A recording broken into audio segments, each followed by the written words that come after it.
The inner gaslight. When your thoughts trick you. Introduction. You have entered a room, perhaps a soiree, a conference, or merely a convivial assembly of acquaintances. The atmosphere vibrates with murmured discourse and the delicate chime of glassware. As your gaze sweeps across the scene, a familiar, almost instinctual sensation begins to unfurl within you. Your eyes might briefly intersect with another's, and in that ephemeral instant, a torrent of questions inundates your mind. What occupies their thoughts? Do they register my footwear? Do I strike them as somewhat peculiar? Is that individual casting a glance in my direction, exchanging a look with another? This internal soliloquy, this ceaseless interrogation of how we are perceived, is an intrinsically human phenomenon. But to what extent is this perceived scrutiny veracious, and how much is a fabrication of our own making?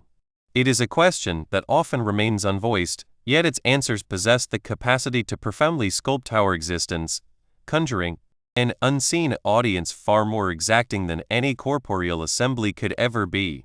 This internal commentary is not a transient flicker of thought.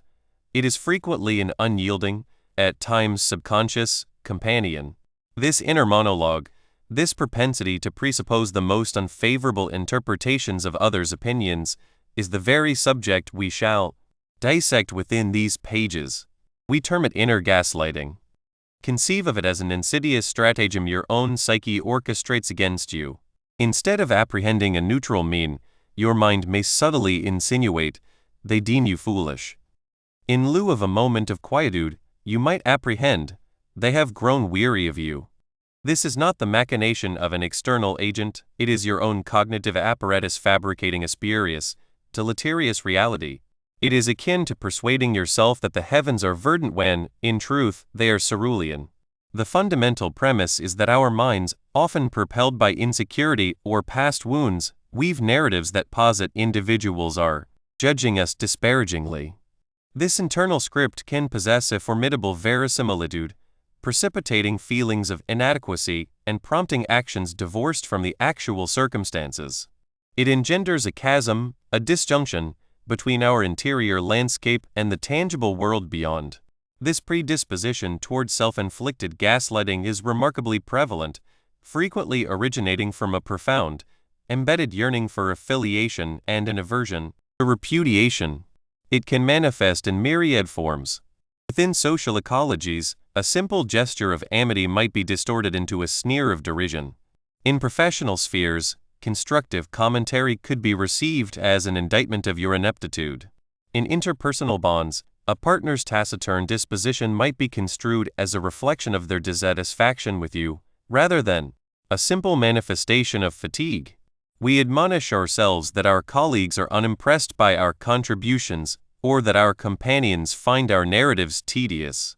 The truly insidious aspect of inner gaslighting lies in its palpable authenticity.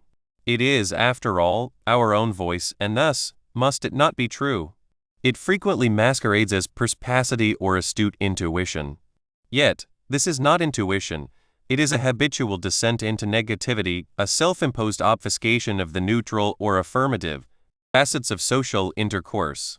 The faculty for constructing these detrimental narratives resides within us, but this also implies that the power to effect their transformation resides there as well. The objective of this volume is to illuminate these internal deceptions for what they truly are. We shall endeavor to discern the subtle indicators of your personal inner gaslighting. More critically, we shall furnish you with pragmatic instruments and methodologies to contest these negative cognitive frameworks, to dismantle the fallacious narratives, and to reestablish a connection with the objective veracity of your experiences. By comprehending the ways in which our minds can lead us astray, we can commence the reclamation of our self-perception and our apprehension of the world.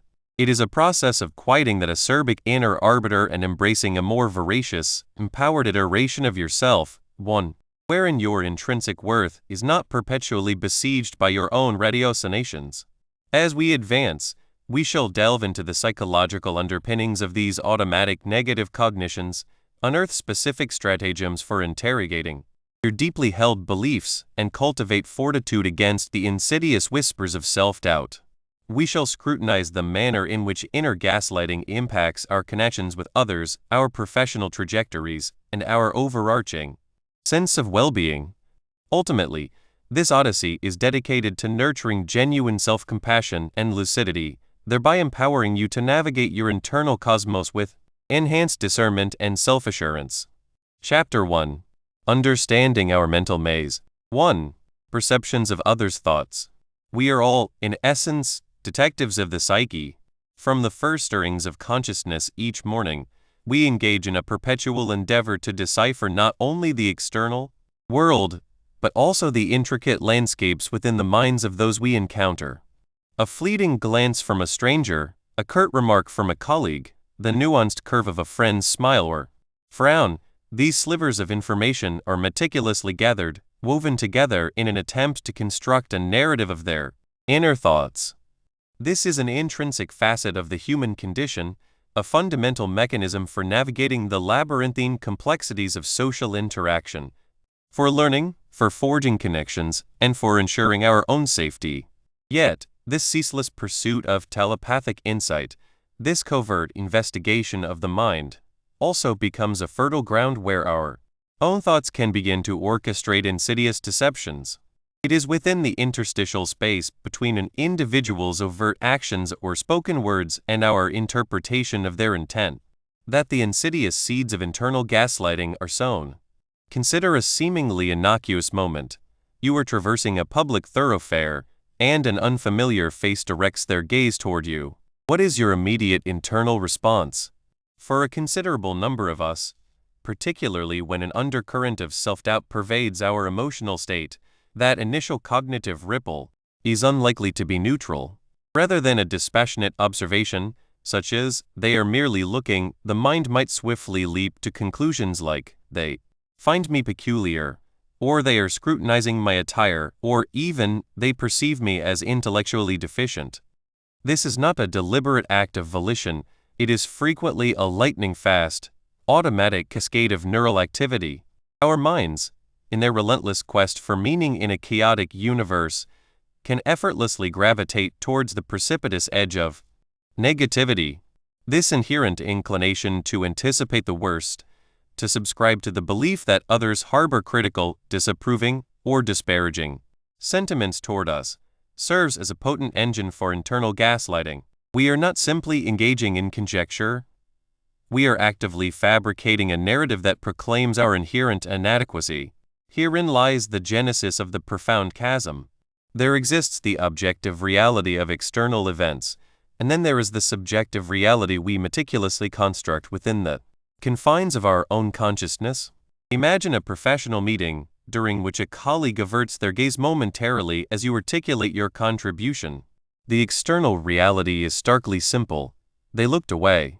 Perhaps their attention was momentarily diverted by a phenomenon beyond the window pane, their thoughts drifted for a fleeting instant, or they were merely engaged in the biological act of blinking. However, your internal world may instantaneously transmute this event into an indictment.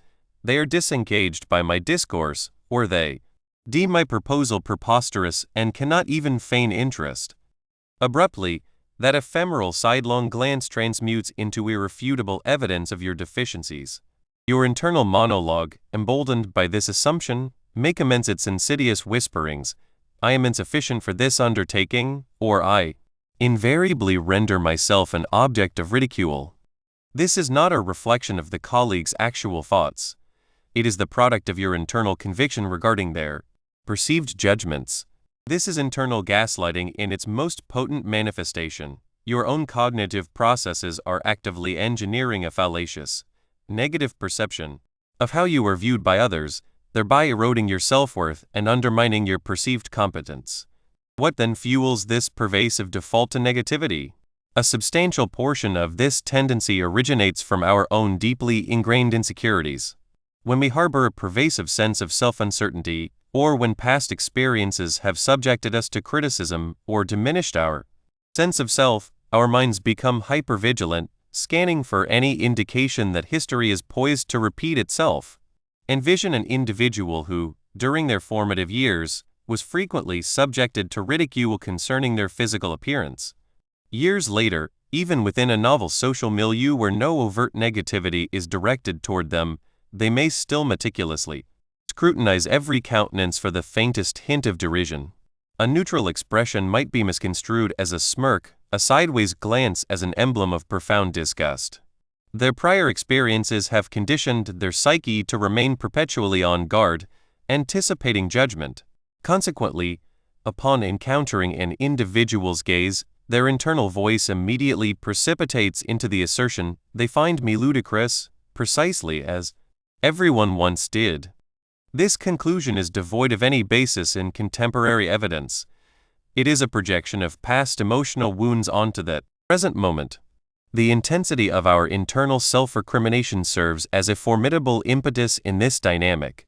The more vociferous our inner critic becomes, the greater our susceptibility to believing that others are privy to and in accord with that same critical voice.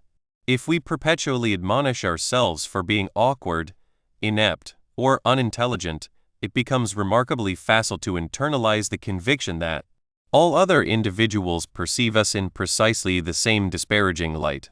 This incessant internal speculation regarding the thoughts of others is profoundly enervating and actively impedes our capacity for authentic self-expression. When our cognitive energies are predominantly consumed by the endeavor to surmise the internal states of others, and when we are deeply convinced of their negative predispositions, our presence within the interaction becomes diluted.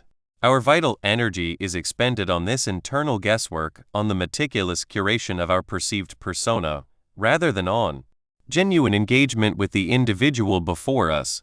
We may retract from articulating a sincere thought or emotion for fear of incurring judgment. We might offer a perfunctory, yet disingenuous, smile, apprehensive that our authentic facial expression would betray our underlying anxiety. We transform into performers, perpetually striving to embody a role we believe others have assigned to us, a role that is invariably unflattering. This pervasive preoccupation with the supposed thoughts of others precipitates a dense fog, obscuring our authentic selves and rendering genuine connection an arduous undertaking. Spontaneity becomes an impossibility, vulnerability a perilous risk, and true relaxation an unattainable state, as we are incessantly occupied with the anticipation and deflection of imagined criticisms. Let us consider Sarah, a gifted graphic designer who grapples with profound social anxiety. She finds herself attending a professional networking event and notices a renowned designer across the room. As their eyes briefly intersect, Sarah's mind immediately embarks on its internal monologue. "Oh, he's looking at me. He probably recognizes me from that minor project I completed last year and considers it amateurish. He's scrutinizing my portfolio, I just know it. He likely believes I'm not sufficiently qualified to be present. I should probably depart before he approaches and articulates the unimpressive nature of my work." Sarah possesses no genuine knowledge of this designer's inner thoughts or intentions. She has acquired no concrete data regarding his perceptions. However, her internal gaslighting, fueled by her pervasive anxiety and a past encounter with a senior designer who had dismissed her nascent efforts, has already meticulously scripted a harsh and unforgiving narrative. She has irrevocably convinced herself of a negative judgment that is, with a high degree of probability, entirely absent. The external reality is a simple instance of a designer making eye contact. The internal reality Sarah meticulously constructs is one of professional condemnation. This internalized narrative subsequently dictates her behavioral responses. She experiences a visceral surge of panic, her palms become clammy, and she resolves to discreetly exit the venue, thereby forfeiting a potential opportunity to engage with an individual who might have, in actuality, admired her work or offered invaluable counsel. Her own thoughts, her own internal gaslighting, have effectively sabotaged her. This intricate process transcends the mere assumption of disapproval. It entails the creation of an entirely fabricated reality. When we consistently interpret neutral or ambiguous social cues through a lens of negativity, we are, in effect, constructing a subjective universe wherein we exist in a perpetual state of scrutiny and are perpetually found wanting. This internal cosmos feels remarkably tangible because the thoughts that populate it are so profoundly persuasive. We do not merely entertain the notion that someone is judging us, we experience the visceral sensations of shame, anxiety, and inadequacy that we believe such judgment would engender. This emotional resonance imbues the thought with the semblance of empirical fact. We may retain a recollection of the fleeting glance, but we also vividly recall the constricting knot in our stomach, the visceral impulse to retreat. Our memory then inextricably links the visual stimulus with the attendant emotional state, thereby solidifying the fallacious narrative. Over the passage of time, this can precipitate a profound and unsettling divergence between our internal lives and the objective reality of the external world. We may be the recipients of genuine commendations, participants in convivial interactions, or beneficiaries of opportune circumstances, yet our internal gaslighting apparatus, honed to an exquisite sensitivity for detecting negativity, filters out all positive input or contorts it into something sinister. A compliment might be recontextualized as an act of condescension, a friendly overture as a veiled insult. The analytical inquiry into the correlation between our internal self-criticism and these negative external perceptions is of paramount importance. It operates as a self-perpetuating feedback loop. The more rigorously we subject ourselves to internal censure, the more readily we internalize the conviction that others are similarly engaged in critical assessment.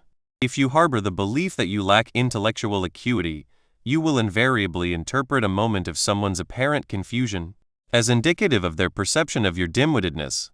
If you perceive yourself as aesthetically displeasing, you will construe a glance as an outward manifestation of revulsion. This internal discourse becomes the interpretive filter through which we apprehend all external social interactions. We project our own stringent judgments onto others, presuming they adhere to the same exacting standards and possess the same critical faculties.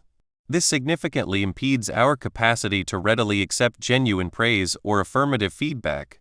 Our inner critic resonates with such overwhelming force and persistence that it effectively drowns out any external voice that might offer an alternative perspective. It is akin to retaining an internal prosecutor who is perpetually constructing a case against us, and we have become so accustomed to their impassioned arguments that we have begun to accept them as objective verity. The ramifications of this ceaseless internal speculation regarding the cognitive processes of others are profound. It does not merely engender a state of emotional discomfort, it actively inhibits our ability to inhabit our lives with full presence. When our mental faculties are perpetually preoccupied with anxieties about how we are being perceived, we are demonstrably not living in the present moment. We become ensnared in a hypothetical future wherein we are subjected to judgment, or within a distorted past where we are convinced we were previously judged. This phenomenon actively precludes authentic self-expression, as we are excessively engaged in the management of a fabricated persona. We may eschew the embrace of calculated risks, the assertion of our viewpoints, or the revelation of our true selves, all for fear of validating our negative preconceptions about the judgments of others. This trajectory leads to an existence confined within a diminished, more constrictive sphere, dictated by the anxieties and assumptions that germinate within the confines of our own minds. We become so intensely focused on the imagined opinions of others that we progressively lose our own self-appraisal and, critically, our grasp on the tangible reality of the interactions we are presently experiencing. Consider the common precipitating factors that catalyze this mind-reading tendency into a predominantly negative orientation. Frequently, it is triggered when we perceive a deficit of control, or when our own standing or inherent worth feels precarious. An unfamiliar environment, a social gathering populated by a preponderance of strangers, or a situation in which we feel out of our depth can all serve to activate this inherent predisposition. It is also more prone to manifest when we are already experiencing states of fatigue, elevated stress, or overwhelm. In such compromised psychological states, our cognitive resources are demonstrably depleted, and our minds tend to revert to established and often negative patterns of thought. A brief, ambiguous interaction, which we might readily dismiss when feeling secure and well-rested, can metamorphose into the focal point of intense internal scrutiny when our sense of vulnerability is heightened. We are, in essence, actively seeking corroboration for our deepest-seated fears, and our minds, in their misguided attempt at self-preservation, can readily excavate such confirmation from the most innocuous of signals. This pervasive, and often anxious, internal discourse concerning the potential thoughts of others constructs a formidable barrier between our authentic selves and the external world. It is akin to donning a pair of spectacles that exclusively project distorted, negative reflections. However, this represents merely one dimension of our intricate mental labyrinth. In the subsequent section, we shall delve into the manner in which this propensity for misinterpreting external cues is amplified by our own internal judgments, thereby compelling us to question the veracity of our own memories and experiences, the very essence of being gaslit by the architecture of our own minds. 2. Assumptions vs. reality. Our minds are extraordinary chroniclers, adept at conjuring narratives from the faintest of murmurs, at conjuring images from the deepest of shadows. Yet, with unsettling frequency, they etch a stark, unflattering portrait of how we believe others perceive us. This is the genesis of that peculiar ballet between conjecture and actuality, a dance that can readily plunge us into the disorienting labyrinth of inner gaslighting. It is akin to harboring a diminutive, insistent sentinel within, one utterly convinced that every other soul regards you with a critical gaze, scrutinizing your every gesture. But does this internal sentinel speak truth, or does it merely spin a yarn from the threads of its own apprehensions? Consider a commonplace encounter. You enter a room, and an acquaintance's gaze briefly alights upon you. They might merely be surveying the space, their thoughts adrift in the currents of a grocery list, or perhaps they've noted a new artwork adorning the wall. Your inner narrator, however, driven by an instinct for self-preservation, or perhaps by the lingering specters of past insecurities, may swiftly pivot to a divergent conclusion. Ah, no, it whispers, they are observing me because my attire is peculiar. They deem me absurd. In an instant, that neutral glance transmutes into a spotlight of judgment, and a blush of embarrassment ascends your neck. This is, for so many of us, the default setting, the inclination to interpret equivocal social signals through the darkest possible lens. It is not a conscious desire to anticipate the worst. It is frequently and deeply ingrained habit, a mental reflex, once vital for survival, much like an exaggerated caution. Yet, in our contemporary milieu, where fleeting glances rarely portend peril, this hyperactive alarm system can ensnare us into the conviction that we exist in a perpetual state of scrutiny. This leads us to a pervasive snare, the fallacy of mind reading. We become steadfastly persuaded that we possess an unerring insight into the inner workings of others' thoughts, particularly when we perceive these thoughts to concern us. We project our own anxieties and self-doubts onto the canvas of their minds. If you harbor reservations about your own intellect, you might infer that when someone hesitates before offering a response, they are silently branding you as unintelligent. In reality, they may simply be searching for the precise articulation, recalling a datum, or even composing an encomium. We anticipate that others will be as intently focused on our perceived imperfections as we are, a scenario that rarely aligns with reality. This presumption of our ability to accurately divine thoughts is a potent propellant for inner gaslighting. It empowers us to construct elaborate tapestries of rejection or disapproval without a single thread of verifiable evidence. Once these assumptions take root, they acquire an independent vitality. They cease to be mere suppositions and begin to assume the mantle of unassailable truths. This is the formidable power of unverified assumptions. Envision receiving a casual summons to a social assembly. Your mind, perhaps already feeling somewhat dejected or anxious about social integration, might immediately decree they are merely extending this invitation out of obligation. They harbor no genuine desire for my presence. This thought, unencumbered by any mandate for substantiation, can feel profoundly authentic. Because you subscribe to its veracity, you might decline the invitation, or if you attend, you may adopt a distant, withdrawn demeanor, convinced of your unwelcome status. Later, you may lament a sense of exclusion, yet the true architect of this feeling was not the invitation itself, but the assumption you harbored regarding its sincerity. The assumption, left unexamined, engendered a self-fulfilling prophecy, and the inner gaslighting voice had successfully ensnared you in a fabricated reality. The emotional residue of this perpetual divergence between our assumptions and the actual state of affairs can be profound. Anxiety becomes a familiar confidante. Feelings of inadequacy can gnaw relentlessly. Paranoia can insidiously infiltrate, compelling us to perpetually question the motivations of others. All this disquietude is frequently a direct consequence of dwelling within these self-constructed narratives. Consider this. You are convinced that a stain mars your attire, and you dedicate your entire day to concealing it. Evading eye contact and experiencing a deep well of shame, you persist in thinking, everyone must be observing my shirt. Yet, the truth is, the majority of individuals are absorbed in their own preoccupations and have not registered its presence.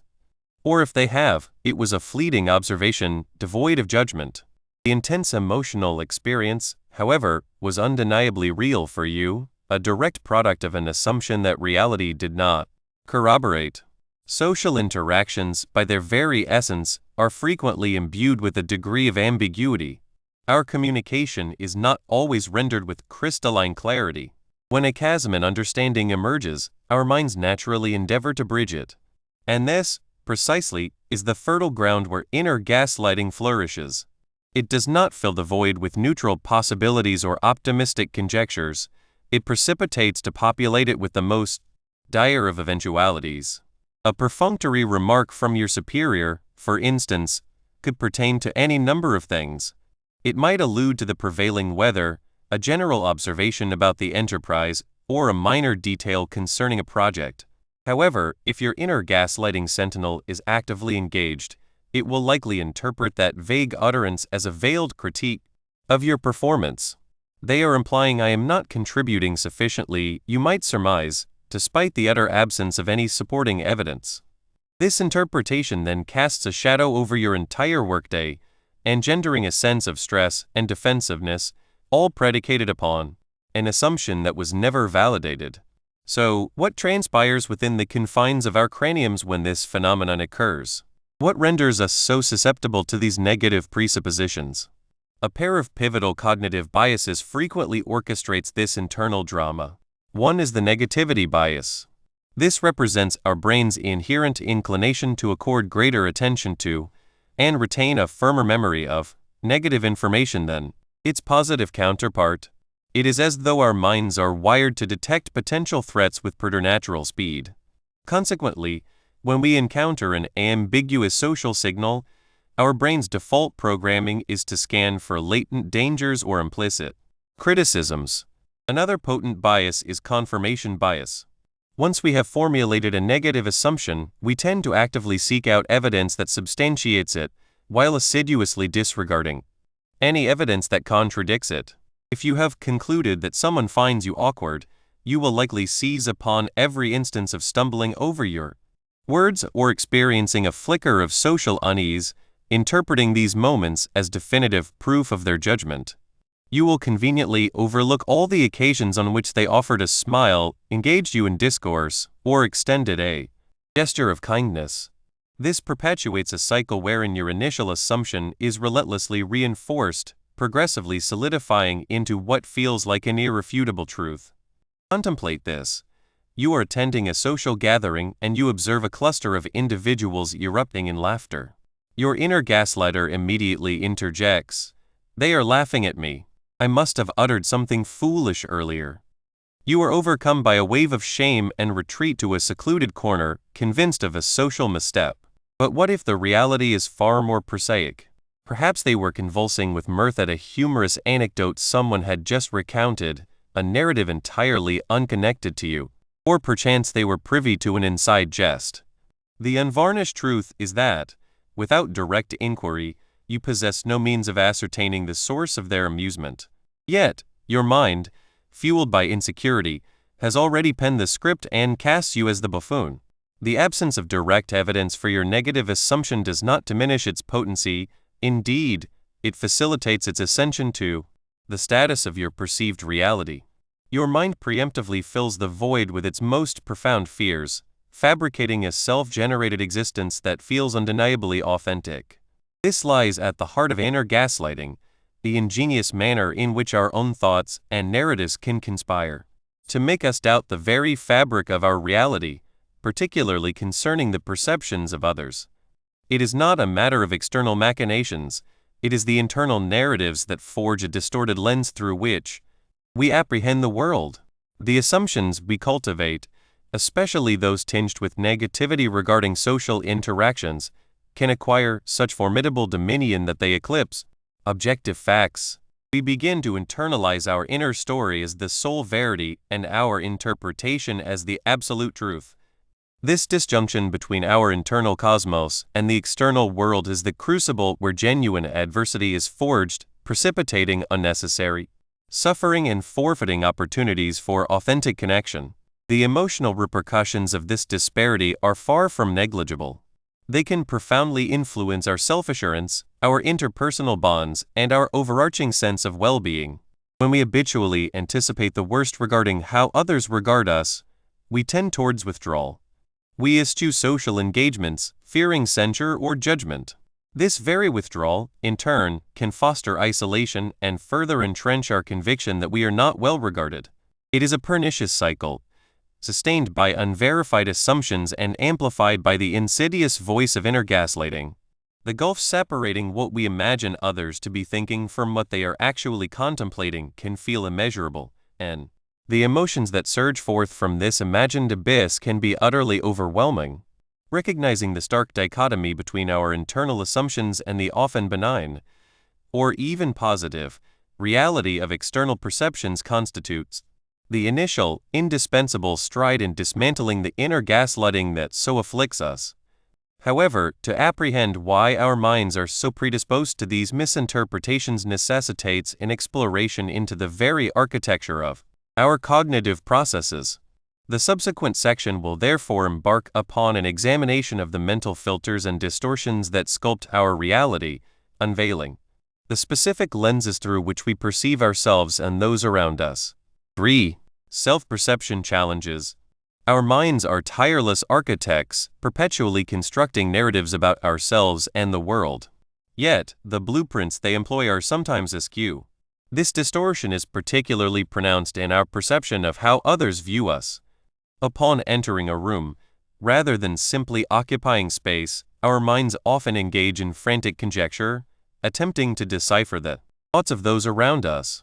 More often than not, these divinations gravitate towards the negative.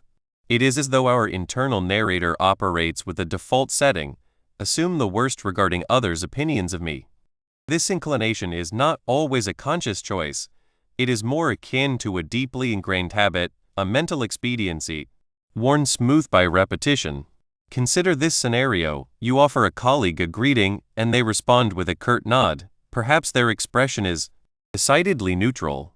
Your mind, however, may instantly transmute that nod into something far more sinister. They find me tiresome, or they are dissecting my attire, or even they perceive my incompetence. This interpretation is devoid of any basis in their actual words or actions. It is solely the product of an internal fabrication spun with remarkable speed. This propensity for assuming negative judgment forms the bedrock of what we term inner gaslighting, the insidious process by which our own thoughts deceive us into embracing falsehoods, thereby eroding our grasp on reality, particularly within social contexts. Among the most pervasive pitfalls we encounter is the mind-reading trap. We become resolutely convinced of our ability to accurately ascertain the inner workings of others' minds. This is a monumental leap of faith and almost invariably a misguided one. What transpires is, in fact, a projection of our own sentiments and insecurities onto others. If you are experiencing a pang of shyness or a deficit of self-assurance, you may begin to believe that this vulnerability is glaringly apparent to all, and that they consequently hold you in lower esteem. You are not divining their thoughts. You are merely hearing the reverberations of your own self-doubt. This cultivates a fallacious certainty that everyone concurs with your negative self-assessment, when in reality, they may not be contemplating you at all, or if they are, their thoughts are far more neutral or even benevolent. At the core of these challenges to self-perception resides our inner critic. This is the persistent voice within, ceaselessly evaluating, judging, and often finding us wanting. It is akin to possessing an unyielding auditor who meticulously scrutinizes every gesture, every utterance, every perceived imperfection. This inner critic is the primary architect of our negative self-image. It whispers doubts and pronouncements of inadequacy, and crucially, it persuades us that others are privy to and in accord with these same condemnations. If your inner critic declares you to be socially inept, it becomes facile to assume that everyone else perceives your awkwardness with equal clarity. This internal monologue possesses a formidable persuasive power, engendering a sense of diminished self-worth and fostering the conviction that others regard us through the same unforgiving lens. This disparity engenders a profound chasm. On one side lie the severe, critical narratives we construct regarding others' perceptions of us, tales frequently steeped in assumptions of judgment, disapproval, and negativity. On the other side exists the actual external reality. More often than not, individuals are absorbed in their own lives and preoccupations to a far greater extent than we might imagine. Their expressions may be neutral due to fatigue, preoccupation with mundane tasks, or simply a lack of significant engagement with our presence. The gulf between the internal narrative and the external reality constitutes the very essence of inner gaslighting. We are, in effect, perpetuating a negative fiction that lacks substantiation from the objective world. This internal conflict carries palpable ramifications. When we perpetually believe ourselves to be the subject of negative scrutiny, our behavior is directly impacted. We may begin to eschew social engagements entirely, paralyzed by the fear of judgment. We might withhold our contributions in meetings, convinced that our ideas will be deemed foolish. We might even subtly undermine our relationships, pushing others away with the ingrained belief that eventual rejection is inevitable. This pervasive self-doubt insidiously erodes our confidence, diminishing our sense of capability and inherent worth. Let us delve into some of the specific cognitive mechanisms that fuel this negative self-perception. A prominent culprit is the spotlight effect. This refers to our tendency to overestimate the degree to which others observe our appearance or behavior. We feel as though we are illuminated by a powerful spotlight, with every minor action subjected to scrutiny and judgment. In actuality, human attention is far more diffused. Others are not dissecting your every movement with the same intensity with which you dissect your own. The spotlight is, for the most part, an internal construct. Then there is the negativity bias. Our brains are predisposed to accord greater attention to negative information than to positive or neutral data. This was likely an evolutionary survival mechanism for our ancestors. Noticing a rustle in the undergrowth posed a more immediate threat than admiring a blooming flower. In contemporary social settings, this bias means we are more inclined to recall and dwell upon a critical remark or a neutral expression than a compliment or a friendly smile. This can profoundly skew our overall perception of how people feel about us, leading us to believe that we are the recipients of more negativity than is actually the case. And let us not overlook confirmation bias. Once our minds have embraced a negative self-concept, for instance, I am insufficient, we actively seek out evidence that validates this conviction. Constructive criticism is interpreted as irrefutable proof of our inadequacy. A colleague's silence during a conversation might be construed as boredom with our presence, rather than thoughtful contemplation or distraction. We deliberately seek and highlight information that buttresses our negative narrative, while ignoring or minimizing anything that contradicts it. How does this inner critic acquire its voice? Frequently, it is a learned behavior, a consequence of our upbringing or prior experiences. If we were raised by critical parents or endured significant setbacks, our inner critic may have assimilated some of those harsh tones. It targets common vulnerabilities, our intelligence, our appearance, our social adeptness, our capabilities. It can fixate on perceived flaws, magnifying them and convincing us that these imperfections are glaringly obvious to all observers. The more we heed this critic, the more resonant and potent its pronouncements become. This internal narrative of perceived judgment can readily transform into a self-fulfilling prophecy. If you are convinced that others deem you awkward, you may begin to exhibit more nervous behaviors, avoid eye contact, or speak hesitantly. This conduct, in turn, can indeed render you more awkward in the eyes of others. They are not judging you because you are inherently awkward, they are reacting to the behavior instigated by your apprehension of judgment. Thus, your internal story about others' thoughts prompts you to act in a manner that, by a circuitous route, elicits the very response you dreaded. This serves as a potent illustration of how inner gaslighting can actively sculpt our external reality, engendering a cycle that proves arduous to dismantle. Consider Sarah, a gifted graphic designer. She is engaged in a new project and presents her initial concepts to her team. A subtle whisper of doubt lingers in the recesses of her mind regarding one particular concept. As she presents, a team member, Mark, displays a thoughtful, slightly furrowed brow as he examines her proposal. Sarah's inner critic immediately seizes the moment. See? He despises it. He's judging you.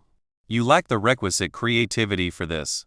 A flush begins to creep up her neck, her confidence faltering. She commences to second-guess herself, even on the ideas that initially ignited her enthusiasm. She might even interpret Mark's silence as overt disapproval rather than him simply taking time to process the information. Later that day, Mark approaches Sarah. She braces herself for an onslaught of criticism. Yet, Mark remarks, "Sarah, I've been contemplating your concept. The manner in which you've employed color is truly innovative. I was merely endeavoring to ascertain how we might build upon that in the subsequent phase. It possesses considerable potential." Sarah is taken aback. Mark was not judging her. He was impressed and contemplating the further development of her idea. Her inner critic, however, had painted an entirely different tableau, one replete with harsh judgment and inadequacy. Sarah's internal narrative had completely distorted the situational reality, occasioning her undue anxiety and prompting her to doubt her own competencies. This disconnect between her internal narrative and Mark's actual feedback exemplifies inner gaslighting, wherein her own thoughts deceived her into perceiving a negative reality that was entirely absent. This internal landscape of distorted self-perception, animated by our assumptions about the thoughts of others, transcends mere abstract mental exercise. It precipitates tangible consequences, shaping our interactions and, ultimately, impacting our intrinsic sense of worth. The subsequent section will investigate how these challenges to self-perception manifest directly in our daily lives, perpetuating a cycle of anxiety and self-doubt that we must endeavor to break. 4. Seeing through others' eyes. We habitually traverse existence through an unseen lens, tinted by the pigments of our own apprehensions and presumptions. These are not lenses that sharpen our perception of the world, rather, they contort our understanding of how others perceive us. It is as if we are perpetually attempting to plumb the depths of every acquaintance's thoughts, and more often than not, our internal divinations fall woefully short of flattering. This incessant, internal endeavor to ascertain others' opinions of us, particularly when it leads us to believe they view us unfavorably, constitutes a potent form of self-inflicted gaslighting. Consider a mundane interlude. You find yourself in a bustling cafe, and the barista proffers your beverage. Your gaze briefly meets theirs. What transpires within your mind? If you are ensnared by this internal distortion, your inner monologue might precipitate conclusions such as, "They find me awkward," or "They noticed I spilled a speck of sugar," or even, "They can discern my lack of the confidence I project." This occurs in a mere flash, before the first sip has even graced your lips. The reality, however, is far more prosaic. The barista is likely merely concluding their shift, contemplating their subsequent patron, or perhaps merely observing the hue of your attire. They are not meticulously dissecting your every gesture nor scrutinizing your perceived imperfections. This inclination to believe we possess privileged access to others' thoughts, and that these thoughts are invariably unfavorable, lies at the core of our psychological labyrinth. It is an illusion, for we are fundamentally incapable of accessing another's inner world. Yet, we behave as if we possess this faculty, ceaselessly endeavoring to interpret their subtle cues, a fleeting glance, a polite smile, a momentary pause in discourse, as definitive proof of their judgment. This is the juncture at which our minds begin to ensnare us. Rather than acknowledging our ignorance, we fabricate a narrative, and this narrative is frequently animated by our own vulnerabilities. Why do we instinctively gravitate towards negativity? It is a survival instinct that has become somewhat maladaptive. For our forebears, social ostracism could portend grave peril. Consequently, a modicum of vigilance regarding one's social standing proved advantageous.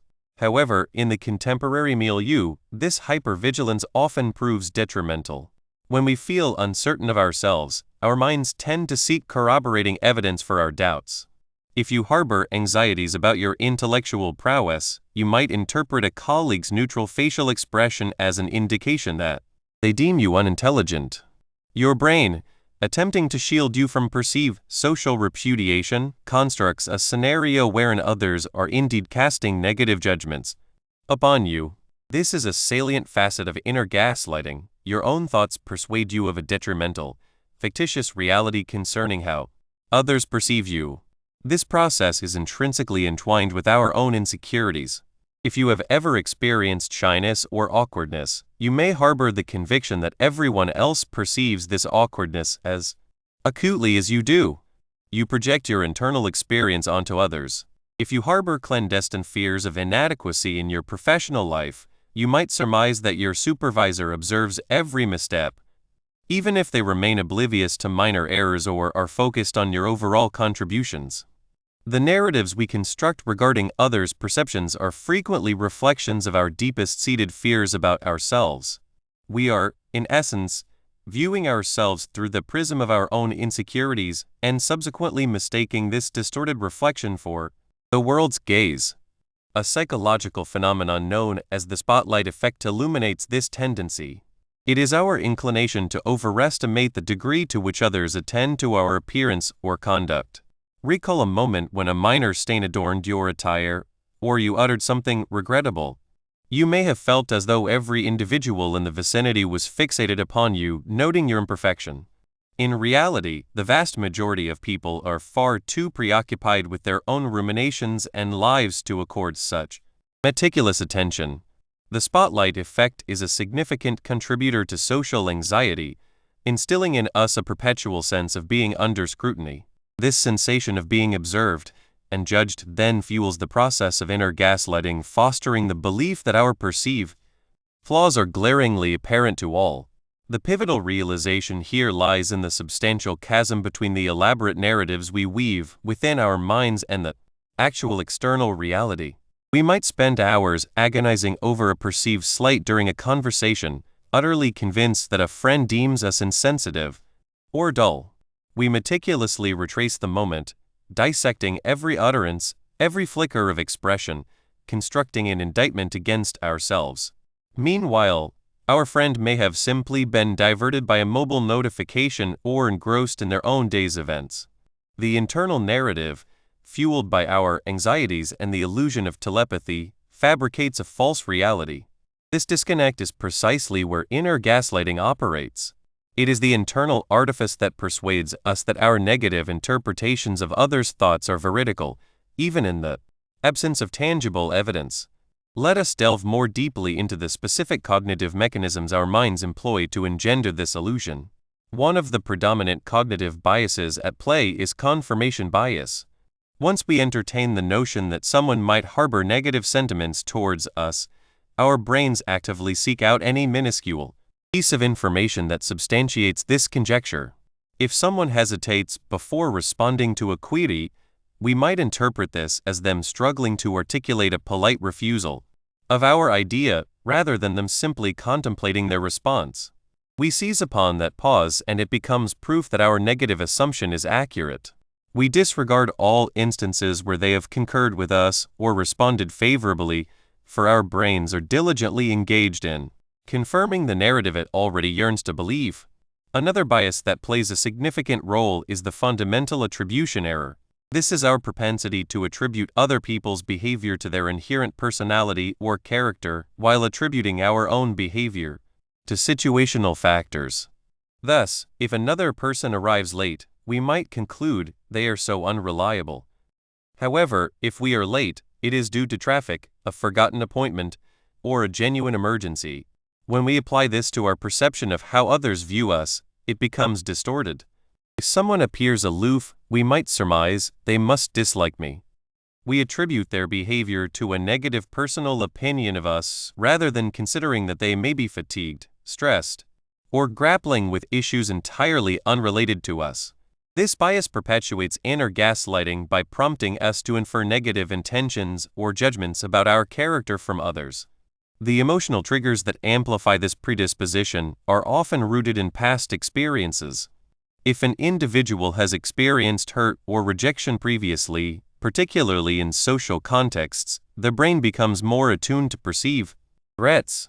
A neutral remark might be interpreted as a sign of disapproval, initiating a cascade of negative thoughts. Consider someone who endured bullying during their formative years. They may be far more inclined to believe that their colleagues are gossiping about them or ridiculing them, even in the absence of concrete evidence. Their past suffering has engendered a sensitized system, rendering them prone to perceiving peril where none exists. This heightened emotional sensitivity renders the narratives of inner gaslighting more persuasive and more recalcitrant to dismissal. This internal narrative of seeing through others' eyes does not remain confined to our minds. It directly influences our actions and can precipitate self-defeating behaviors.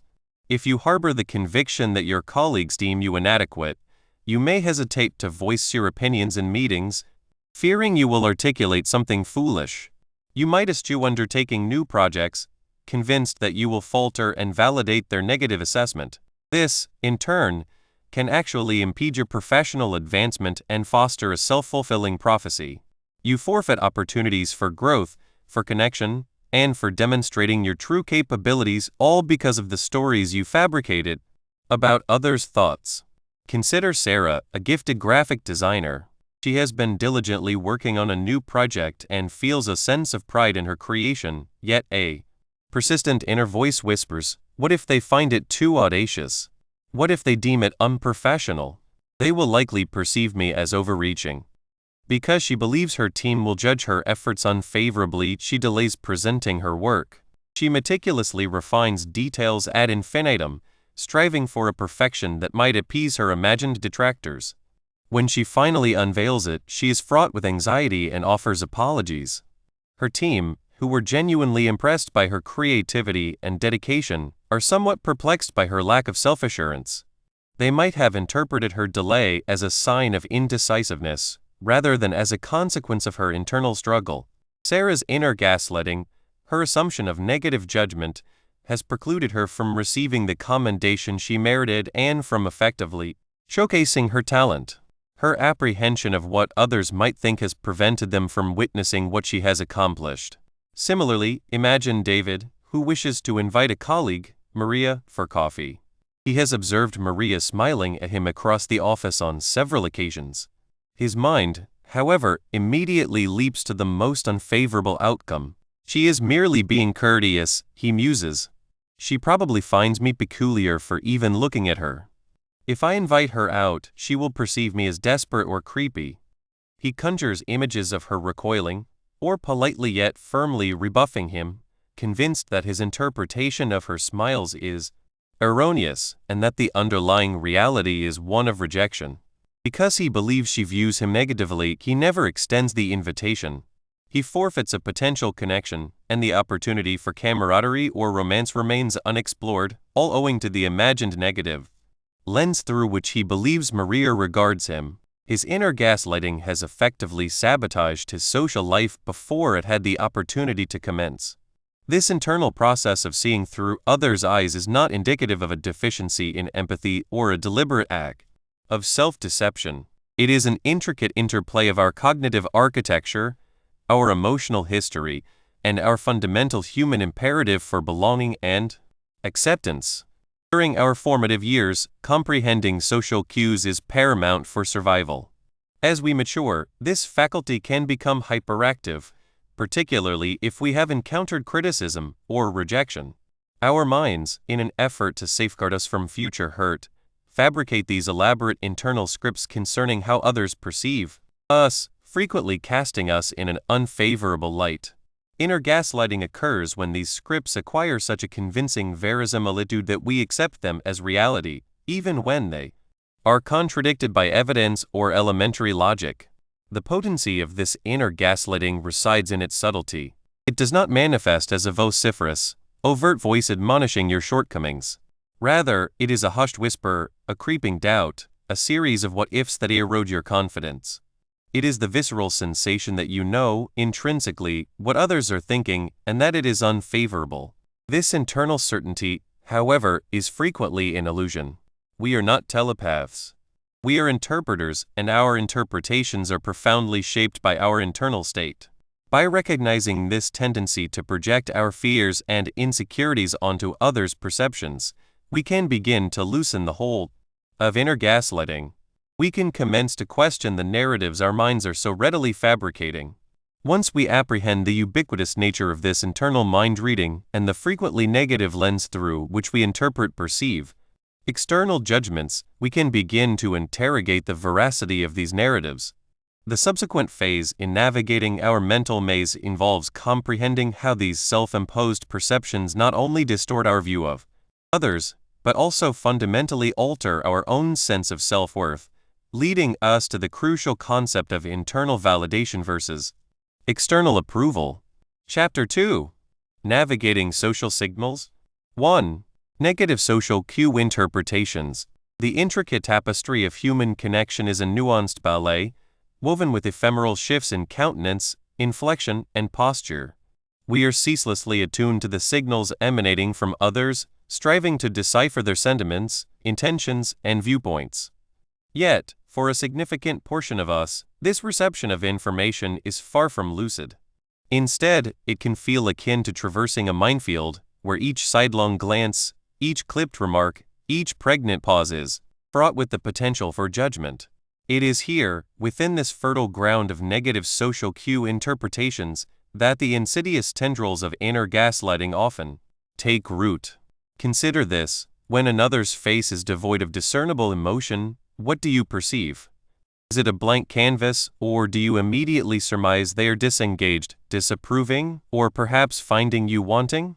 When a friend dispatches a terse text, devoid of emojis or embellishment, what narrative does your psyche concoct?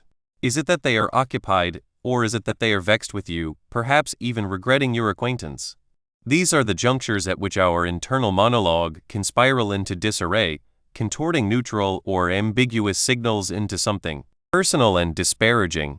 The stark reality is that the vast majority of social cues are inherently ambiguous. A fleeting frown may not be directed at you. The individual could be grappling with a headache, preoccupied with a demanding work project, or simply possess a resting facial disposition that appears more somber than their inner state. A brief silence in discourse might signify that the other party is marshaling their thoughts, poised to articulate a profound query, or merely drawing breath. Their vocal cadence could be influenced by a night of restless sleep, the pressures of a domestic exigency, or an abrupt, unrelated rumination that flickered through their consciousness. The permutations are boundless, and crucially, they often bear no discernible relation to you or how you are perceived. However, for those susceptible to inner gaslighting, our minds frequently bypass this expansive panorama of possibilities. Instead, they gravitate towards the interpretation that corroborates our deepest-seated insecurities. If you have ever harbored the conviction that you are insufficient, or that others secretly deem you awkward, your mind may assume the MO of a detective, albeit one with a singular, unwavering agenda, to unearth evidence that substantiates your negative self-perception. It seizes upon that impassive expression, that curt text, that momentary hush, and proclaims, "See? I told you so." They find you disagreeable. They believe you are insert negative descriptor here. This is the very essence of inner gaslighting, the act of duping oneself into embracing a pernicious, fabricated narrative about one's perceived standing predicated upon unsubstantial or misconstrued evidence. This predilection for negative extrapolation operates almost as a default setting for some of us. It is not invariably a deliberate choice. It is frequently a deeply entrenched cognitive pattern. Envision your mind as a computational device pre-equipped with a specific program. For a multitude, this program is configured for threat detection or anticipation of rejection. This learned predisposition may originate from a confluence of factors, perhaps past experiences of genuine censure or repudiation, or a pervasive sense of diminished self-worth that renders one vulnerable. In essence, this default to negativity represents the mind's attempt at self-preservation. If one operates under the assumption that all are judging them unfavorably, one might instinctively withdraw, eschew social engagements, or fortify oneself against anticipated criticism, thereby shielding oneself from the sting of unexpected disapproval. A striking illustration of this phenomenon can be observed when individuals are prompted to articulate their assumptions about others' perceptions of them within a social context. Frequently, their responses are saturated with the presumption of negative judgment. One might hear pronouncements such as, "They likely deem me dim-witted," or "She must perceive me as exceedingly awkward," or "He is undoubtedly scrutinizing my attire." These assertions are not grounded in any direct feedback or empirical data. They are projections, birthed from an internal milieu, where the most probable scenario is that one is being scrutinized and found wanting. The internal monologue assumes a remarkable degree of persuasiveness, imbuing the distorted perception with the veneer of objective reality. This inevitably propels us toward the mind-reading fallacy. We possess an astonishing capacity for constructing elaborate narratives about the inner workings of another's mind, entirely devoid of any substantive basis. We metamorphose into amateur psychologists, diagnosing motives and sentiments with an almost audacious confidence, yet we are frequently merely projecting our own anxieties and inadequacies onto others. For instance, you might observe someone not reciprocating your smile with immediate alacrity. Rather than considering that they might be lost in thought or simply failed to register your presence, your mind might leap to the conclusion, "They do not like me. They are deliberately disregarding me." This is not prescience. It is the fabrication of a narrative that aligns with your pre-existing negative convictions. This fallacy serves as the very engine that propels inner gaslighting. It conjures a spurious reality wherein one is perpetually under the critical gaze of others' unfavorable opinions, and one is utterly convinced that this skewed perspective constitutes the unvarnished truth. The ramifications of this persistent negative interpretation can be profound. It can engender a self-fulfilling prophecy, a vicious cycle wherein our internal misapprehensions precipitate behaviors that, in turn, elicit the very responses we dreaded. Suppose you interpret a colleague's perfunctory, factual response to your inquiry as an indicator of disinterest or irritation.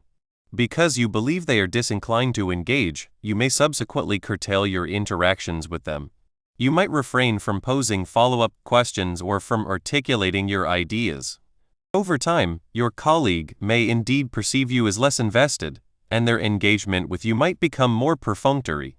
Suddenly, your initial apprehension that they were disengaged appears validated, but in truth, your own conduct, fueled by your internal gaslighting, contributed to that outcome. Your mind, having convinced you of the negative, subtly guided your actions to render that negative outcome more probable. This is how inner gaslighting not only distorts your perception, but can actively sculpt your social reality. Therefore, what are the most prevalent categories of ambiguous social cues that individuals prone to inner gaslighting tend to misinterpret? They are often the subtle, quotidian interactions that most people readily dismiss.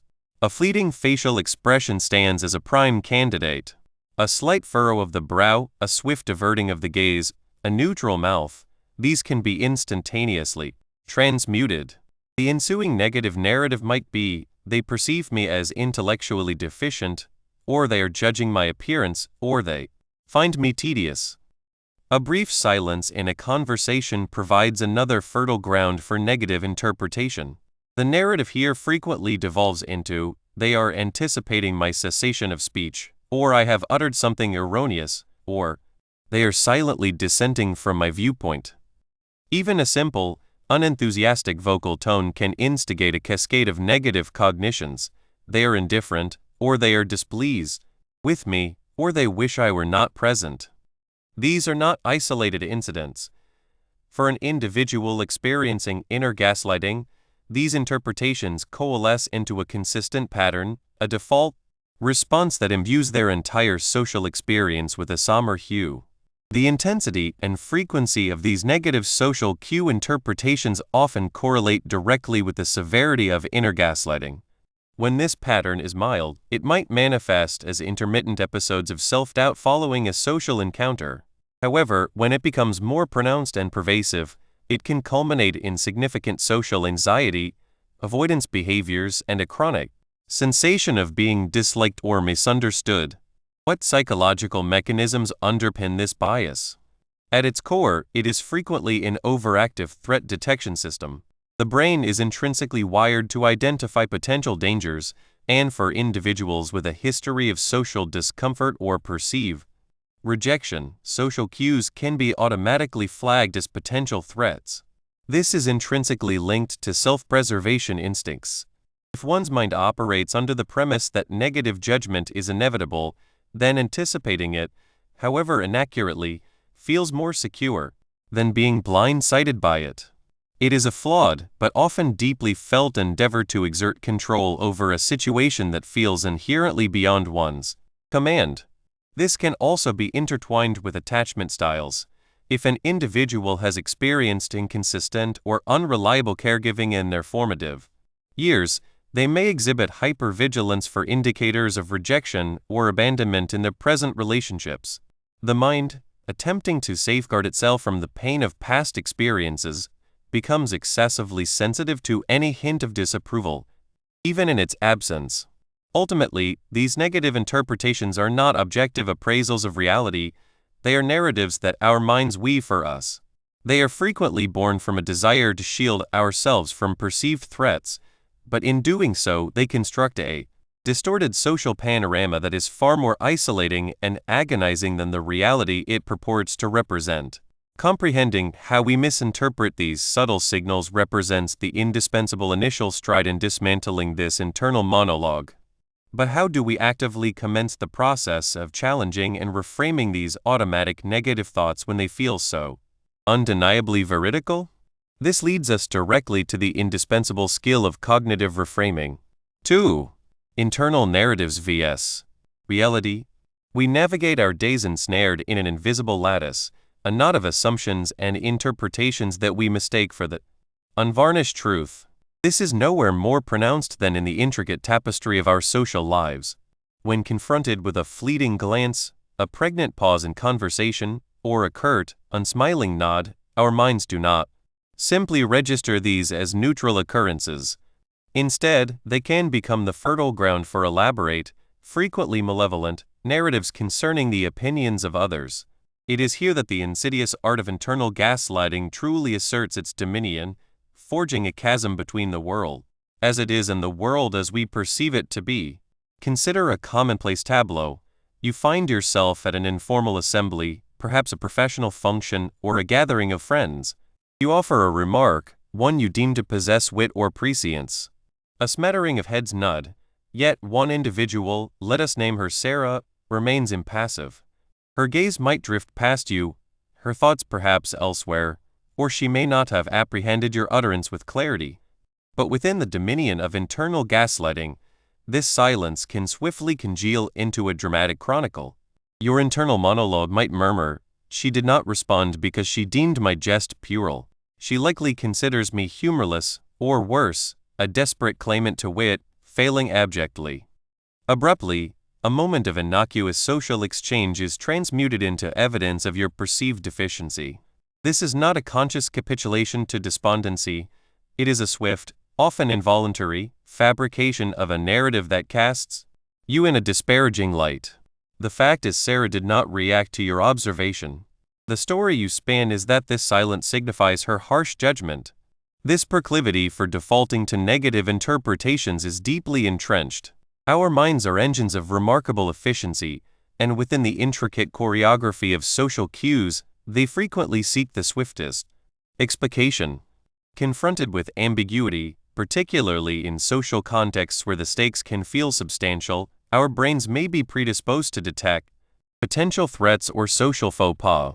This is often termed a negativity bias, a cognitive inclination to accord greater import to negative experiences and information than to their positive counterparts.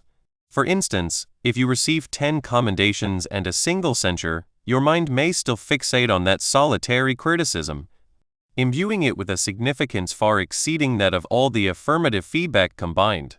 When this negativity bias is amplified by insecurity or by the residue of past adverse encounters, it cultivates a fertile substrate for internal gaslighting. That impassive expression on another's countenance? It is not merely neutral, it is a harbinger of disapproval.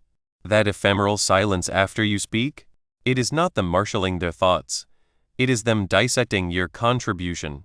These internal chronicles, however detrimental, can sometimes masquerade as a peculiar form of self-preservation. By preemptively embracing the direst outcomes, we may unconsciously believe we are fortifying ourselves, rendering ourselves less susceptible to disappointment or injury. If you hold the conviction that every soul in a meeting secretly deems your ideas to be fatuous, you might gird yourself for their dismissal. This bracing can manifest in manifold ways. You might articulate your thoughts with diminished conviction, eschew direct ocular engagement, or even retreat from contributing altogether.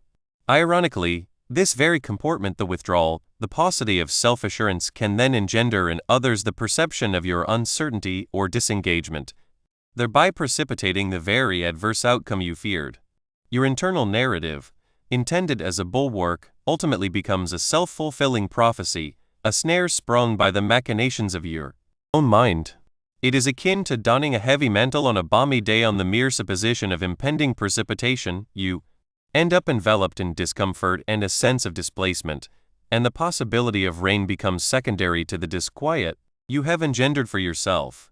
The paramount distinction we must cultivate is between the objective fact of a circumstance and the subjective story our minds meticulously weave around it. Let us revisit the colleague who did not immediately respond to your electronic missive. The facts might encompass: your communiqué was dispatched at 9:15 a.m. A reply was received at 3 p.m. A temporal interlude of 6 hours and 45 minutes elapsed. During this interval, your colleague may have been engaged in an unbroken succession of meetings, grappling with a pressing client exigency, attending to a personal crisis, or simply availing themselves of a much-warranted respite for repast. These are all plausible, innocuous explanations.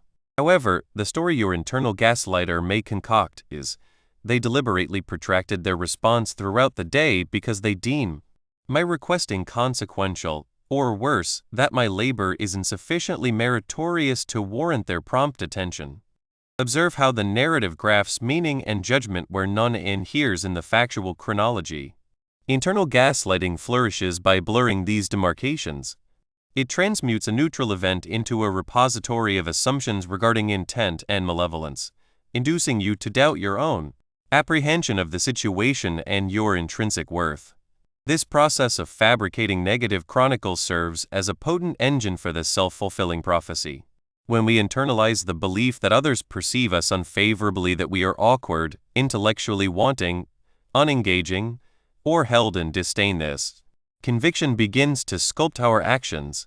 If you are persuaded that others find you uninteresting, you may curtail your contributions to collective discourse. You might evade direct eye contact, apprehending that it will betray your insecurity. You may proffer fewer opinions, convinced they will not be accorded value. Each of these behaviors, spawned from your internal narrative, can lead others to perceive you as reticent, withdrawn, or lacking in self-possession. They may interpret your reticence as timidity, disinterest, or a deficit in engagement, rather than the underlying apprehension of judgment that truly impels it. And as they respond to this outward presentation, their reactions may seem to validate your initial, negative conviction, thereby establishing a closed circuit. The narrative you narrated to yourself regarding how others regard you has, in essence, guided your conduct in a manner that renders that narrative veracious, even if it was never grounded in reality from the outset. What cognitive biases are at play when our minds so readily construct these negative narratives? Beyond the negativity bias we have alluded to, confirmation bias assumes a significant role. Once we have formulated a negative suspicion, say, that someone is vexed with us, we unconsciously commence a search for corroborating evidence.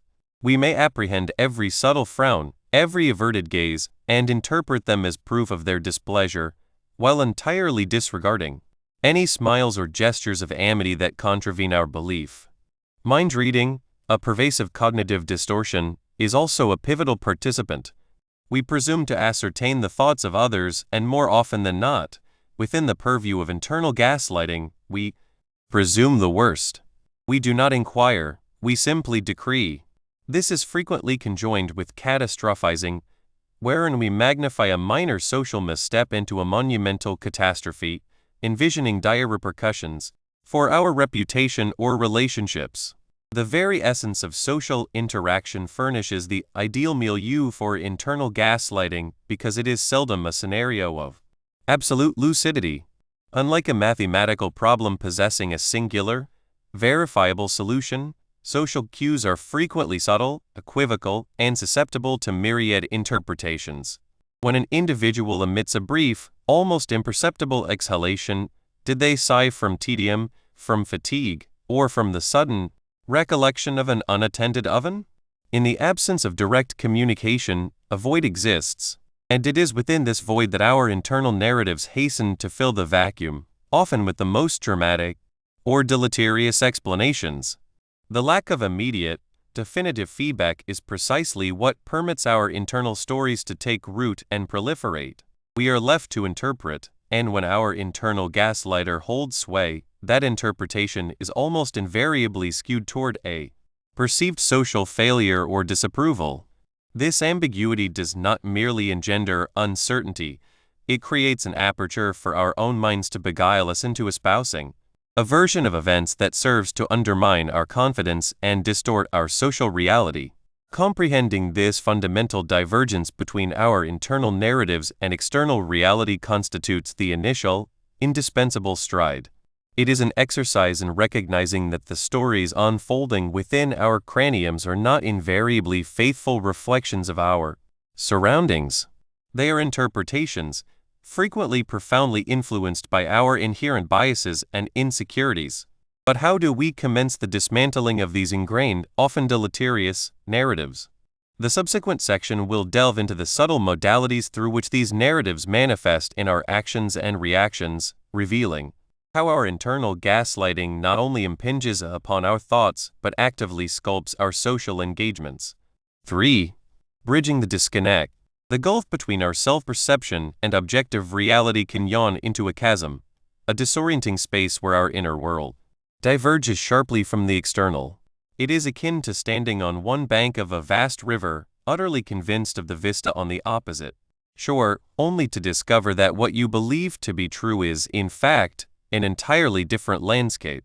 This profound distance, this disconnect between the intricate tapestry of our thoughts and the unvarnished fabric of existence, is precisely where the insidious phenomenon of inner gaslighting takes root and flourishes within the fertile soil of our social lives. Consider, for a moment, the ceaseless barrage of signals we receive from those around us. A fleeting smile, a subtle frown, a quick, discerning glance, a decisive nod, the pregnant weight of silence. These are the fundamental building blocks of human connection, the subtle brushstrokes that paint the portrait of our interactions. Yet, far too often, our minds do not simply absorb these signals at face value. Instead, they deploy a sophisticated internal translator, one meticulously programmed with a specific, and frequently negative, agenda. This is the default to negative mechanism in its most potent manifestation. When confronted with ambiguity, and let us be honest, most social exchanges are steeped in it, our minds, often fueled by the embers of past hurts, the gnawing anxieties of insecurity, or a pervasive sense of inadequacy, will invariably leap to the most dire possible interpretation of that signal's meaning. This is not a deliberate choice, not a conscious act of will, it is rather an automatic, ingrained reflex. If, for instance, someone in a meeting pauses after you have spoken, your internal gaslighter might hiss, "See? They think you've uttered something foolish." That pause is their judgment, their silent condemnation. The reality, however, could be far more benign. They might simply be pausing to gather their thoughts, to carefully consider your point, or even to retrieve a pertinent piece of information. But your internal narrative, honed and sharpened by years of self-doubt, will invariably override the simpler, more neutral explanation. It is as if a diminutive, relentless critic has taken up permanent residence within your skull, perpetually poised to transform innocent gestures into irrefutable proof of your perceived deficiencies. Let us delve into a common, relatable scenario. Sarah finds herself in a bustling coffee shop, her gaze falling upon an acquaintance, Mark, across the room. Mark offers a brief, polite nod in her direction. Instantly, Sarah's mind, caught in the throes of its inner gaslighting mode, might contort this simple gesture into something akin to, "He barely acknowledged me. He's likely irritated with me about something. Did I inadvertently offend him last week? He most certainly finds me awkward." The nod, which was almost certainly a mere social courtesy, a fleeting acknowledgement of a familiar face, is thus perverted into damning evidence of Mark's unspoken disapproval. A knot of anxiety begins to tighten in Sarah's stomach. She might even find herself deliberately avoiding eye contact with Mark for the remainder of her visit, inadvertently orchestrating a self-fulfilling prophecy where her very avoidance actualizes the awkwardness, thereby reinforcing her initial, unfounded negative belief. The disconnect here is stark and poignant. Mark extended a neutral, friendly gesture, yet Sarah's internal world construed it as a harbinger of rejection. This default to negative phenomenon extends far beyond mere minor social discomfort. Its consequences are profoundly real. Imagine David, a graphic designer of considerable talent, participating in a team meeting. He possesses an idea that could significantly elevate the project. As he begins to articulate it, his voice falters for a brief instant. Immediately, his inner gaslighter interjects with chilling precision. Your voice is trembling. They can discern your nervousness. They will perceive you as lacking conviction in your idea. They will deem you incompetent. Cease speaking. David falters, his potentially brilliant idea remaining unspoken. The team is deprived of a valuable contribution, and David's self-esteem suffers another disheartening blow. He departs the meeting convinced that his colleagues viewed him as weak and uncertain, when in reality, the vast majority were likely engrossed in the project itself and may not have even registered his fleeting hesitation. The chasm between David's internal interpretation of his perceived nervousness and the actual perceptions of his colleagues has cost him a precious opportunity to shine and his team a potential breakthrough. What then are the most prevalent internal narratives that serve as the fuel for this pervasive disconnect? They frequently coalesce around deeply ingrained fears that we are fundamentally flawed in ways that will inevitably be noticed and judged by others.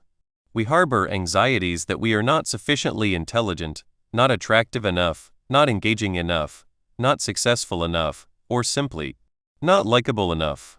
When we encounter a neutral social cue, the swift averting of someone's gaze, a curt email reply, or a lack of immediate, effusive agreement, our inner gaslighter seizes upon these moments as irrefutable confirmation of these core fears.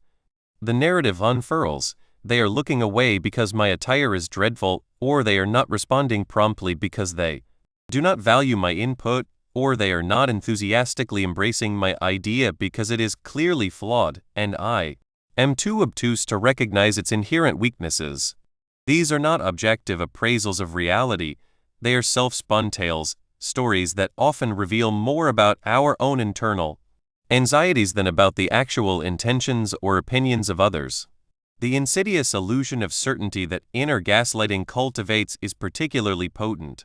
Because these negative thoughts possess such a compelling, visceral feel of truth, we frequently treat them as undeniable, immutable facts. We refrain from questioning them. We embrace them as the absolute, unvarnished truth about the unfolding situation. This makes it extraordinarily challenging to seek out objective evidence or to entertain alternative explanations.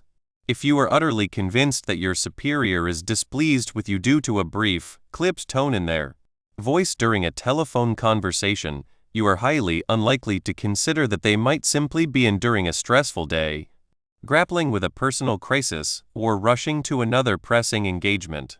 Your internal certainty that you are the sole architect of their displeasure acts as a formidable blindfold, obscuring any other possibility. And it is here, in this space of internal conviction, that the true cost of disconnection becomes agonizingly apparent.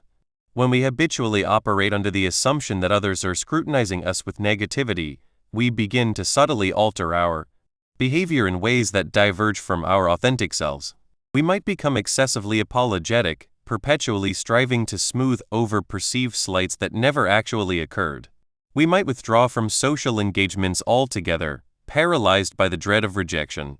We might adopt a defensive posture, preemptively anticipating criticism before it has even been voiced. All of these behaviors originate from that profound internal disconnect, that yawning gap between the reality of the social signal and our self-generated, negative interpretation of it. This self-perpetuating cycle actively sabotages our capacity to forge genuine connections and to realize our aspirations. If you harbor a deep-seated belief that people find you awkward, you will likely abstain from initiating conversations. You might find yourself lingering by the periphery at social gatherings, hoping to remain unnoticed. You might offer brief, hesitant responses when questioned, perpetually fearful of uttering a misstep. This avoidance and hesitation, born from the crucible of inner gaslighting, paradoxically renders you less approachable or less engaged, thereby cultivating the very impression you were so desperately trying to avert. It is a cruel, ironic twist of fate. The fear of being perceived negatively compels you to act in ways that heighten the probability of that negative perception, even if it was never the original, objective reality.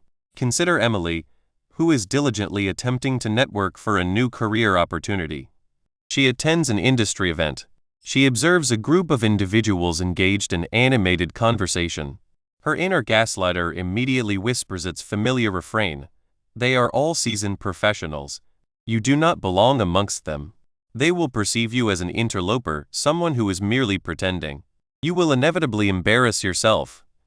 Consequently, Emily retreats to the solace of the refreshment table, nursing a drink and meticulously scrolling through her phone, projecting an aura of busyness and disinterest. Those individuals she observed conversing? They were, in fact, discussing the welcoming atmosphere of the event and expressing their hope that newcomers would join their dialogue. Emily's internal narrative, her deeply ingrained fear of inadequacy, erected an insurmountable barrier that prevented her from even attempting to connect, thereby causing her to forfeit a potential opportunity to engage with someone who could have significantly advanced her career. The disconnect was not rooted in her actual qualifications or personality. It was a consequence of the narrative her mind constructed about the unspoken thoughts of others. The inherent ambiguity that characterizes social interaction serves as the perfect incubator for this internal gaslighting. A smile can convey genuine warmth, polite acknowledgement, or even amusement directed at something entirely unrelated. A moment of silence can signify contemplation, agreement, or a simple lack of engagement. Most of the time, these signals are not imbued with profound personal meaning directed at us. They are merely transient elements within the complex, ever-shifting tapestry of human communication. However, when our inner gaslighter assumes the reins, we imbue every ambiguous cue with the most negative possible interpretation. We seize upon a neutral or even positive signal and twist it into a confirmation of our deepest-seated insecurities. This relentless misinterpretation is not only exhausting, but, more critically, it prevents us from experiencing the profound richness of genuine connection and from grasping the reality of how others actually perceive us, which, far more often than not, is significantly less critical and considerably more accepting than our inner critic permits us to believe.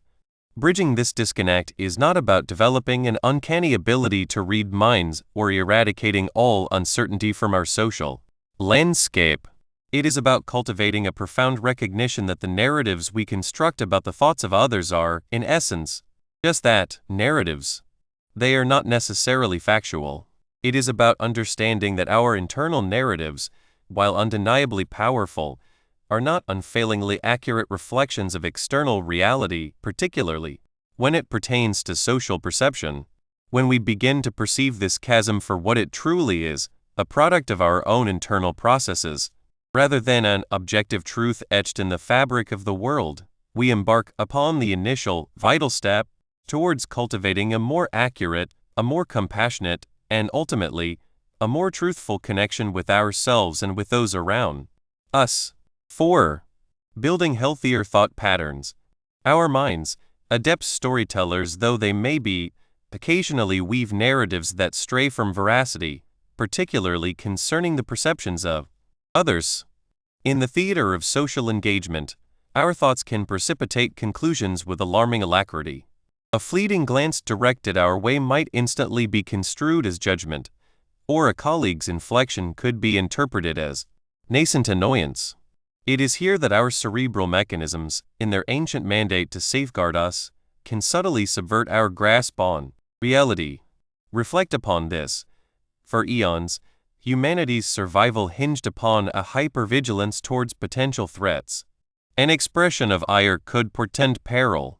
Thus, our brains evolved a profound acuity for detecting any anomaly that might signal danger. This primal instinct endures. In contemporary society, it manifests as a default inclination to perceive negativity in interpersonal exchanges. Our minds operate as if pre-programmed with a default setting designed to scan for discord, rendering us susceptible to embracing the most dire interpretations of others' unspoken thoughts. This default negativity serves as fertile ground for internal gaslighting, fostering the conviction that adverse interpretations are not merely plausible, but probable even in the absence of substantiation. We begin to equate potential adversity with certainty. This brings us to a pervasive cognitive gambit, mind reading. We often assume an omniscience regarding the inner workings of others, as if possessing an infallible divining rod into their minds. When insecurity gnaws or past hurts linger, our minds readily fill the void. We might surmise, she surely finds me terribly awkward, or he is unequivocally scrutinizing my attire. Yet, herein lies the critical truth. We are seldom, if ever, truly reading minds. These pronouncements are typically our own anxieties and apprehensions, cloaked in the guise of another's presumed sentiment. Our internal gaslighting apparatus transmutes these conjectures, these projections, into perceived facts. It persuades us that our internal narrative of another's thoughts constitutes immutable truth, despite a conspicuous lack of empirical evidence. This phantom certainty of knowing what others think is a potent instrument of internal gaslighting, convincing us that negative judgments are not only real but specifically aimed at us. How, then, do we dismantle this illusion of mind reading and the internal gaslighting it perpetuates? The initial stride involves recognizing its presence. When you find yourself ensnared in the thought, "they must be thinking," pause. Interrogate yourself. What tangible evidence supports this assertion? More often than not, you will discover it to be scant or tenuous. This is where the cultivation of evidence-based social interpretation becomes paramount. Rather than succumbing to internal conjecture, we must actively seek concrete indicators within social interactions. What were the precise words uttered? What was the cadence of their voice? What did their body language veritably convey as opposed to what we feared it conveyed? For instance, a curt response might trigger our internal gaslighter's immediate decree, "They are incensed with you." An evidence-based approach, however, would prompt the inquiry, were they perhaps occupied? Distracted? Did their brevity extend to others, or was it singular to me? This necessitates a keen observation of observable behaviors and pronouncements, rather than yielding to internal anxieties. It is an exercise in grounding ourselves in external reality, rather than succumbing to internal fabrication. This practice directly counteracts the dissociation from reality that internal gaslighting engenders, reorienting us towards objective truth. This endeavor may appear arduous, particularly if your mental landscape is accustomed to a precipitous descent into negative conclusions. It can feel akin to a perpetual state of alert, anticipating imminent misfortune. This is where self-compassion emerges as an indispensable ally. Self-compassion is analogous to possessing a benevolent, understanding confidant residing within your own consciousness. Instead of self-recrimination when you perceive a social misstep, or when your internal gaslighter whispers your inadequacy, self-compassion advocates for gentleness. It entails acknowledging the inherent complexities of social interaction, recognizing that we all falter and that such imperfections are permissible. When you extend kindness to yourself, the urgent need for flawlessness or constant external validation diminishes.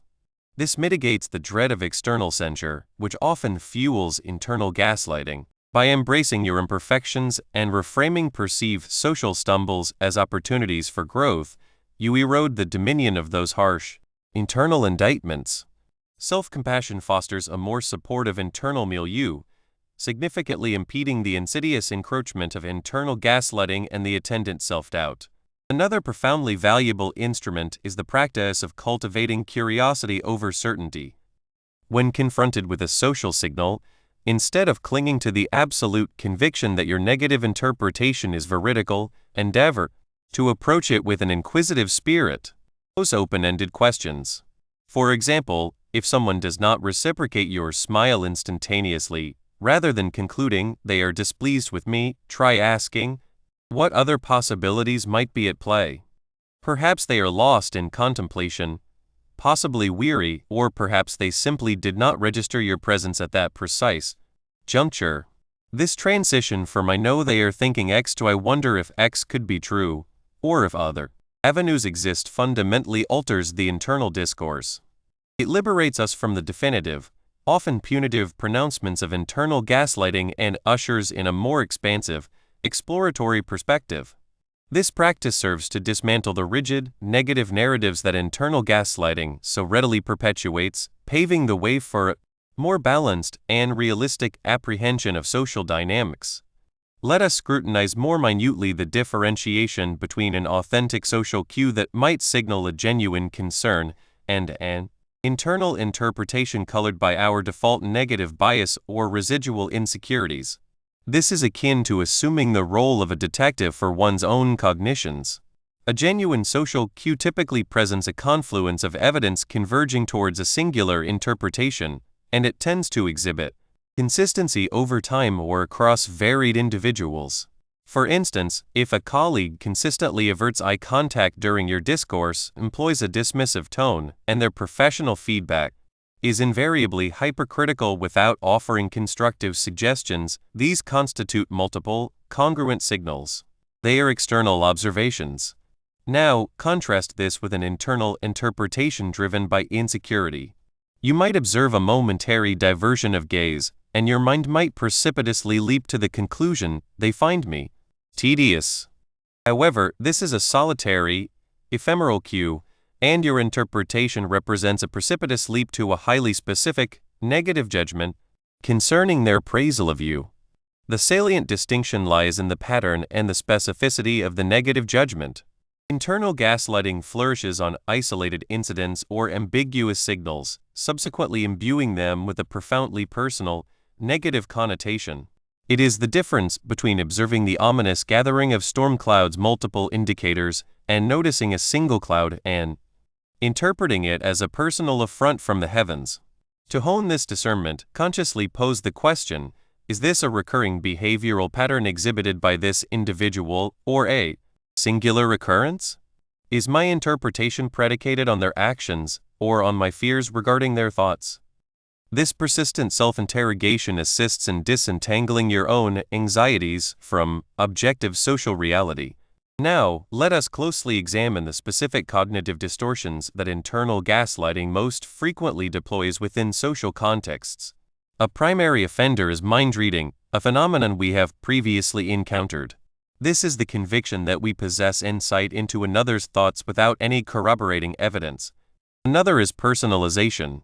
This is the inclination to believe that all actions and pronouncements of others are direct responses to oneself. For example, If two individuals in a cafe are engaged in laughter as you pass, personalization leads you to believe they are laughing at you. Then there is catastrophizing, wherein one conjures the most dire possible outcome from a social interaction. If you falter in articulating your thoughts during a meeting, you might catastrophize by concluding, "Everyone now deems me utterly incompetent, and my professional credibility is irrevocably compromised." Finally, all-or-nothing thinking, also known as black and white thinking, plays a significant role. In social interactions, this manifests as the belief that an individual either fully embraces you or unequivocally rejects you, leaving no room for neutrality or intermediate sentiments. Recognizing these distortions constitutes the foundational step towards their deconstruction. When you detect yourself mind-reading, inquire, what evidence supports their presumed thoughts? When you catch yourself personalizing, ask, is there any rational basis to believe this pertains to me? When you are catastrophizing, ask, what is a more plausible, less extreme outcome? And with all-or-nothing thinking, ask, are there other possibilities beyond complete acceptance or utter rejection? By identifying these specific cognitive pitfalls, you can commence the redirection of your internal dialogue. Beyond the mere espousal of positive thinking, which can feel vapid and divorced from reality, we require concrete, actionable strategies to interrupt internal gaslighting in its immediate manifestation. Envision this scenario. You are attending a social gathering and offer a remark that falls somewhat flat. Instantly, your internal gaslighter chimes in, "See? You are so awkward. Everyone noticed. You ought to depart immediately." What can you do in that very moment? Firstly, take a deep breath. It sounds elementary, yet a conscious inhalation can disrupt the automatic cascade of thoughts. It creates a fractional interlude. Secondly, label the thought. Articulate to yourself, silently or audibly, that is my internal gaslighter speaking, or that is a mind-reading thought. The mere act of identifying it as a pattern rather than an immutable truth diminishes its potency. Thirdly, challenge the evidence. As we have discussed, ask yourself, what is the actual evidence supporting this thought? Did anyone point and jeer? Did someone reprimand me?